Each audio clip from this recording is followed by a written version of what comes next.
Hey guys, Josh here from Manitoba Fishing Adventures. It is officially November, and that means ice fishing. People are already fishing, believe it or not. We're home to so many bodies of water in Manitoba, like stock trout lakes out in Manitoba's eastern region in Whiteshell, out west in the Duck Mountains in Rocky Mountain National Park. We got brookies, rainbows, tigers, browns, splake, the list goes on. And they can be usually one of the first bodies of water to freeze. So I thought, what better way? I'm gonna show you guys my favorite setup for a dead stick for targeting these trout. The nice thing about this setup is it's using fake bait like this. So there are lakes in Manitoba that you can't use any live bait, whether it was already live and dead. It's artificial only. So this can be used literally on any body of water here. So we're gonna dive right in. All right guys, like I was saying, this is my favorite dead stick setup. Typically on my main rod, I'm usually jigging, either through a sight hole or with a flasher. My favorite lure is probably this PK Predator spoon. Got lots of fish on it. They come in a wide variety of colors. It's a little bit more finesse, so they're not biting as much. Never hurts to throw in a hair jig. And if they're being really aggressive, like last winter in Footprints we had it, we were actually using some rattle baits and actually catching them, which is pretty crazy. But first thing about this setup, bring over the components. So all you really need, these are just 1/4 ounce weights. They don't have to be the snap-on ones, they can just be the slide through. Size 4 or size 6 hook, depending, it's kind of personal preference. I like size 4 personally. You need some good swivels. You need some floats.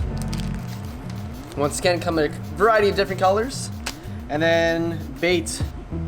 Personal preference, once again, Ford, Chevy, color, exact same. So to start this thing off, we got kind of a complete product here. I'm using 6-pound fluoro, and I'm using a medium light rod typically, just for that sense, because you're typically putting this on a rod holder. So, and this one's really cool, is when a fish decides to take it, this can snap closed. Now, your rod ain't going anywhere. If the fish decides to take it, it can't go anywhere. You're not losing a rod, which is great, because you don't want to be buying rod and reels all the time. So we come over here now. Beforehand, I cut off about 1.5 feet of my main line, once again, just 6-pound fluoro, just like so, and that is where you attach the floats. And then the hook goes at the top. So basically, what's gonna happen is when this weight hits the bottom, you want this to touch, this is gonna float up, and this float is gonna bring that bait and keep it vertical the entire time. And you're rolling this into a little bit of a ball and completely covering the hook. So that way, when the fish is cruising through, this is all they're gonna see, is this float up here and some bait. Just like that. And this is nice, as you can change the depth. You can, if you find you're not catching anything, you know, in an hour, cut this, try 2.5 feet. Nothing, cut it down to 1/2 foot, right? It all depends on depth and where you're kind of marking them at. And that's what it's nice to use with your flasher if you have an underwater camera, to actually see these fish and where they're actually swimming through.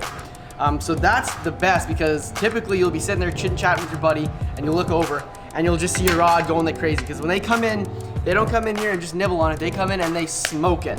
And I still think pound for pound, trouts are the hardest fighting fish. But yeah, that's basically it. Super easy. I've had great success with it, and it's caught me a lot of fish. So if that's helpful, if you like that, leave some comments down below. I'll do some more feature videos like this. Until then, hopefully you guys stay safe and nice if you're going out. Stay safe with COVID, and we'll catch you in the next episode of Manitoba Fishing Adventures.